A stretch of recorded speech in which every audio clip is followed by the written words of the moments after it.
আসসালামু আলাইকুম, সবাই কেমন আছেন? আশা করি সবাই ভালো আছেন। অনেকদিন পর একটা ভিডিও নিয়ে আসলাম। অনেক দিন ধরে কোনো ভিডিও আপলোড করি না, তো ভাবলাম যে আজকে এখন বর্তমান আলু কিন্তু অনেক সস্তায় পাওয়া যাচ্ছে।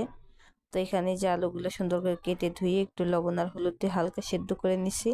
তো আপনারা যখন সেদ্ধ করবেন লবণটা দিবেন না, কেননা লবণটা দিলে যদি শুকাইতে দেরি হয় তাহলে একটু সমস্যা দেখা দেয়। তো আর এই যে এখানে কিছু বাজার নিয়ে আসছিলাম মা আর মেয়ে বাসায়, মেয়ের বাবা বাসাতে নেই। তো এই যে আইসক্রিম নিয়ে আসলাম, দুজন এখন খাবো। ওইদিকে আলুগুলি সিদ্ধ করে পানি ঝরা দিয়ে এখানে আইসক্রিম খেয়ে নিচ্ছি।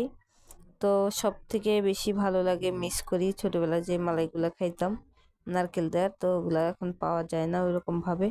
তো এগুলাও খাই, মানে মোটামুটি অত পছন্দ না, তারপরেও খাইতে হয় মাঝে মধ্যে। বাড়ির আইসক্রিমগুলি বেশি ভালো লাগে এগুলোর থেকে।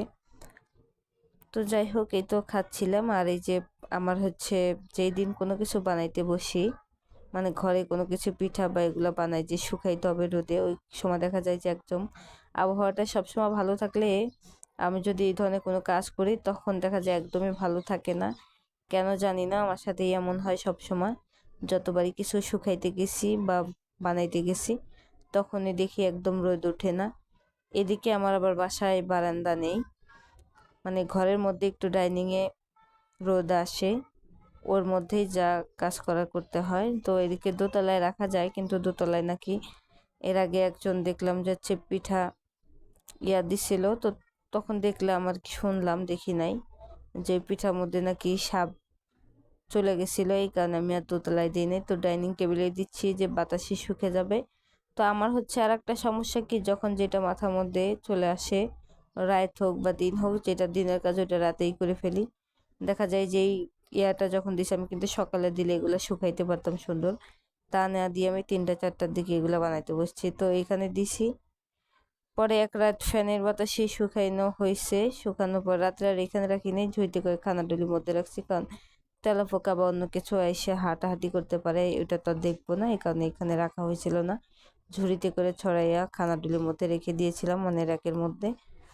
তো এইভাবে একটা একটা করে দিয়ে দিয়েছি সবগুলো, একটাতেই হয়ে গেছে। আর এই চিপসগুলো আমার কাছে এত ভালো লাগে। এদিকে আমার মেয়ে পাশের বাসার একটা বাচ্চা আসছে, তার সাথে খেলা করতেছে, আর আমি এখানে কাজ করতেছি। তো অবশেষে এই যে সব হয়ে গেছে। এটা হচ্ছে পরের দিন। তো পরের দিন এখানে কিন্তু প্রচণ্ড রোদ আসে, তো আজকে রোদ ছিল না। একবার রোদ আসতেছে একবার যাচ্ছে। যখন এখান থেকে উঠাচ্ছি ভাবতেছি যে বাতাস আসে তাহলে ধুলা আসতে পারে, ডাইনিং টেবিলের উপর রাখতেছি, তখন দেখতেছি আবার রোদ চলে আসে, আবার রোদে দিলে রোদ চলে যায়। তো অবশেষে যেই কুলার মধ্যে করে যখন শুকাই গেছে, একটু কমে গেছিল, তো এই কুলায় করে দোতলায় উঁচাতে রেখে আসছিলাম। তো অনেক সুন্দরভাবে শুকাই গেছে, কটকট করতেছে। তো এইভাবে কিন্তু ভালো মতো শুকাইলে যদি রোদটা ফুল মতো পাইতো ফার্স্ট থেকে, তাহলে কিন্তু একটু এই যে দাগ দাগ হইতো না, লবণটা দেওয়ার কারণে এরকম হয়েছে। তো এগুলো সুন্দর করে শুকাই কিন্তু অনেক দিন রেখে খাওয়া যায়, মন চাইলে ভেজে কিন্তু খাওয়া যায়। যে এই যে আমি ভাজাভাজি করছি, যদি বা ভাজাটা একটু কড়া কড়া হয়ে গেছে, আপনারা সুন্দর করে ভেজে নেবেন।